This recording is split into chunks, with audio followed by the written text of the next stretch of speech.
I'm always reminded of what Rumi, one of my favorite poets, once said. He said, "Silence is the language of God. All else is poor translation." That's pretty good. It's amazing what can be communicated in silence. So the only thing I really wanted to talk about today, again, because I want to spend most of the time answering the questions, really great questions came in, and then responding a little bit to you, is, there's a lot of questions I'm getting, which are great questions. And it's actually what I asked Sharon as well. I asked her point blank. I said, how can we reach the unreachable? I mean, how can we make contact, communicate, and relate to others, from radically different points of view? And so one of the ways we do that, of course, is working with ourselves and listening to ourselves and making communication and contact with our own spectrum of being, and realizing that, every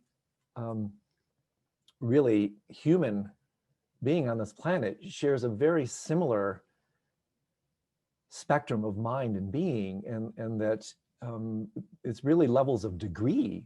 So for instance, an extreme example would be mental illness, mental disorders, that, I think the most elegant forms of psychological thought are those that really talk about positive psychology and that sort of thing, where we all have within us potentials for psychosis, schizophrenia, bipolar, you name it.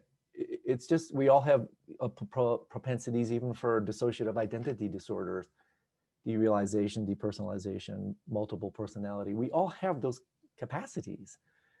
It's just a matter of, what's nurtured. This is why I'm so into this whole thing on epigenetics right now, how it is that environment, on a biological level, genetic expression is actually invoked by environmental conditions. And so environment is what brings out these types of beings and behaviors. And so stepping into another person's shoes,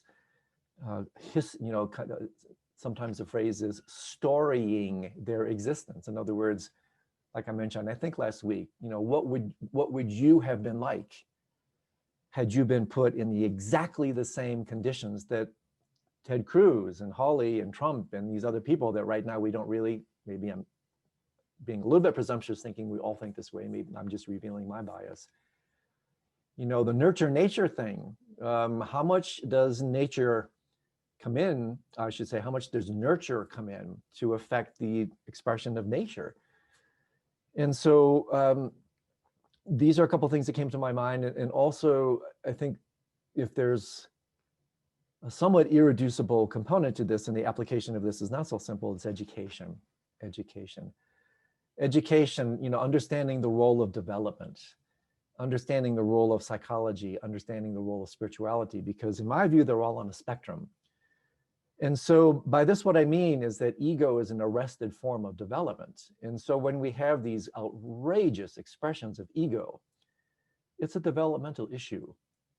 And so easier said than done, but at the heart of it is education. And this is where it gets extremely tricky.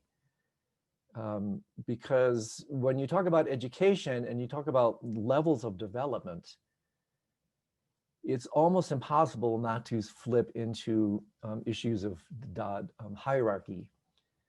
But you just have to look honestly at evolution, phylogenetic and ontogenetic, not just as it arises within our own being, but as it arises historically, that there is this thing called evolution.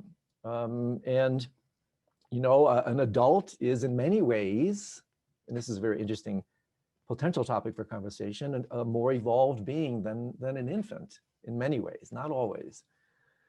And so therefore, development is absolutely critical, and hundreds and hundreds of extremely intelligent, sophisticated anthropologists, developmental psychologists, social scientists have without equivocation showed, Piaget, Kohlberg, Levinger, I mean, literally hundreds, if not thousands, of very sophisticated thinkers have shown that there is this spectrum of evolution, the spectrum of development.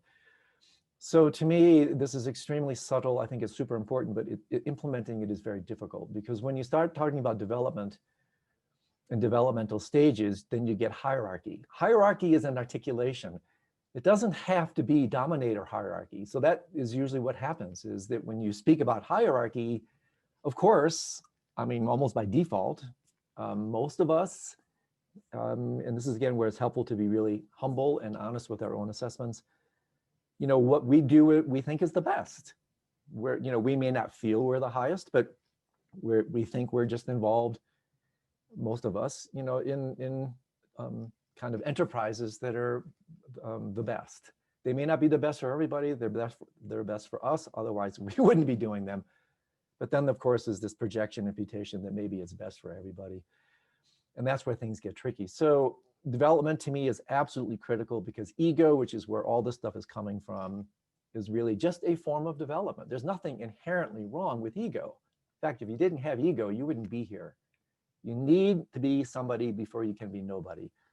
The issue is integrating that, contextualizing it, keeping the ego in understanding that it's just a spectrum, it's a frequency of human development. Then you go to trans-egoic, transpersonal, spiritual developments and dimensions. And so the real trick here is, again, working with the issue of hierarchy. Not all hierarchies are dominator hierarchies, where it's top down, where the highest, then just, that's why they're called dominator hierarchies. You can also use hierarchy as actualization hierarchy, where if you understand, like for me, I sit at the feet of men and women that I consider to be really pretty evolved beings, really evolved, spiritual, psychologically, actually more spiritually, really evolved beings. And because I understand and abide by actualization hierarchy, I use these more evolved beings as inspirations. Like, I want to be like that. And so I just wanted to throw that a little bit into the mix. It's a colossally important topic. But I think it's integral in terms of understanding how we can actually start to communicate, listen to others. Education obviously is at least obviously to me, is critical to the whole enterprise. Understanding the role of development, psychological, spiritual, and otherwise, and then all of the promise and peril of that type of thing, including these issues of hierarchy. So that's my riff for today.